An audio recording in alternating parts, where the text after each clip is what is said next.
यो हो पोखरा महानगरपालिका। हामी चाहिँ आज पोखरा महानगरपालिकाको लेखनाथ वडा नम्बर 33 छप्ल्याङ भन्ने ठाउँमा जाँदैछौँ र छप्ल्याङ चाहिँ यहाँबाट 12 घन्टा 32 मिनट देखाएको छ र यो हरियाली डाँडा चाहिँ छप्ल्याङको शिर हो।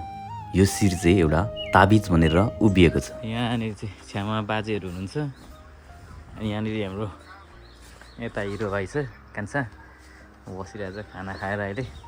यहाँ स्विटी फेरि हो स्विटी स्विटी स्विटी फेरि लजाइरहेछ पुरै। बाजेले सरसफाइ गर्नु हुँदैछ। बाजे चाहिँ कति वर्ष पुग्नुभयो बाजे? 74 वर्ष पुगिसक्नु भयो है। यो यो यो यसलाई के भन्छ यसलाई? धनसार। धनसार चाहिँ कति वर्ष भइसक्यो यो बनाएको? 30-35 वर्ष। आम्मा 30-35 वर्ष भयो है। पहिला माथिको घर हो, अहिले त्यो उता बेचेर फेरि यहाँ लिएर यहाँ बनाएको। त्यो यो पहिला यहाँ पहिला थियो कि टिनको दुईटाले यो धनसार पछि फेरि घाँस राख्ने पराल। यता फेरि यता हाम्रो बाख्रा, यता बाख्राखोर है। यो बाख्राखोर यो चाहिँ नयाँ अहिले बनाएको।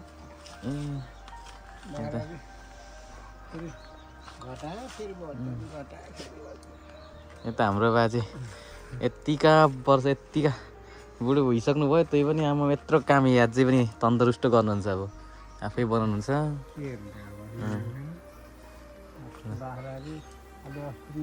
बाख्रा पाल्नु भएको छ अनि भैँसी पनि छ नि साँच्ची? भैँसी छ। ल हिँड्नु भएको चाहिँ अगाडि। ल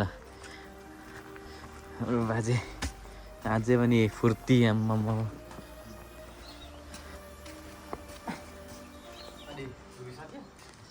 पुरै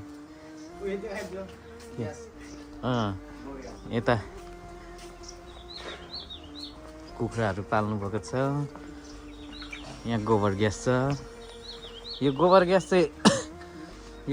चाहिँ कति भयो बनाएको साँच्ची बाजे? यो बनाएको त्यस्तै भयो होला 15-16 वर्ष। ए त मुसा मरेछ त के भएर मऱ्यो? त्यो बाख्रा गोठतिर गएर मरेको थियो। टाइट टाइट दबाई हालिदिएको थियो त्यही होला।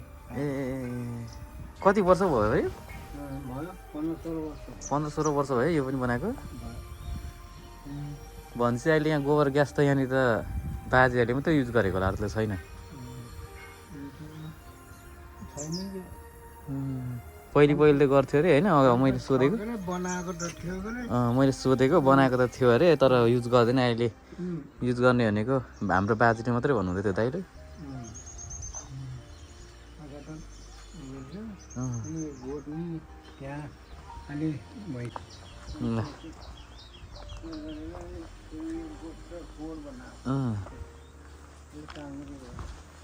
ल यहाँ भैँसी पाल्नु भएको छ हाम्रो बाजेले। ल यहाँनिर पाडा रहेछ। पाडा कि पाडी हो यो? पाडा। के भयो त्यो सिङ चाहिँ? यसको सिङ चाहिँ के भएको बाजे? ऊ सिङको छेउमा घाउ जस्तै। त्यो कनाएर त्यहाँ ढर्ने। ए कनाएर। त्यो कनाउने त्यो यो भैँसी त कस्तो सेतो सेतो छ त?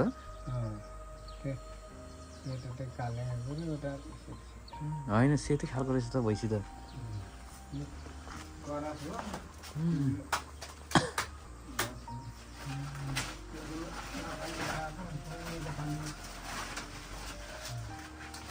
ल हाम्रो बाजेले यत्रो काम गर्नुहुन्छ अझै पनि। भैँसीहरू पाल्नु भएको छ, बाख्रा पाल्नु भएको छ।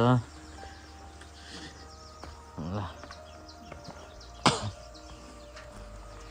घाँस काटेर ल्याउनु भएको छ यहाँनिर। यता फापरहरू, तोरी अनि यो कोपीहरू रोप्नु भएको छ। र यता पारिपट्टि यस्तो चाहिँ सधैँ चाहिँ घुसी लाग्थ्यो आज चाहिँ टाढो टाढो मात्रै लाग्छ अलिकति उग्रेको छ भनौँ न ल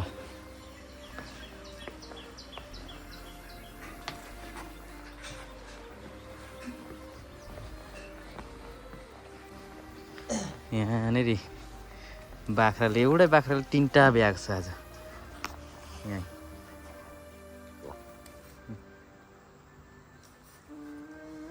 बाख्रा नि पाल्नु भएको छ